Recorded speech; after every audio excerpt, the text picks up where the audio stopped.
Mnogo ljudi ne zna da ljudske od jaja mogu biti izuzetno korisne.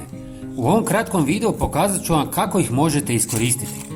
Nakon što ih razbijete, operite ih i osušite u pećnici na 200 stupnjeva kako bi ih sterilizirali. Prvi način upotrebe jest da ih jednostavno zdrobite i pospite oko biljaka koje napadaju puževe. Ljudske od jaja odbijaju puževe zbog svojih oštrih, hrapavih rubova. Kada pospete zdrobljene ljudske oko biljaka, puževi izbjegavaju prelazak preko njih kako bi se zaštitili od povreda mekog tijela. Drugi način je da ih usitnimo u mlincu kako bismo dobili fini prah. Prijatelji, napišite mi odakle me gledate. Hvala vam.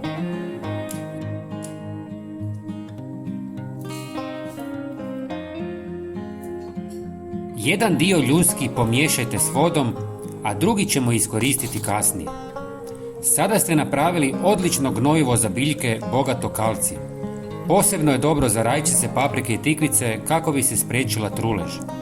Ljuske možete i rastopiti u octu kako bi se brže došli do kalcija. Drugu polovicu stavite u posudu, dodajte malo deterdženta za suđe i jednu žlicu sode bikarbone ili soli i malo vode. Ovi sastojci čine prirodni abraziv idealan za uklanjanje tvrdohornih naslaga i masnoće. Ljuske pružaju lagani efekt pilinga, soda bikarbona pomaže otklanjanju nečistoća i neutralizaciji mirisa, dok deterdžent razgrađuje masnoće. Ova kombinacija nudi jednostavno, učinkovito i ekološko rješenje za čišćenje.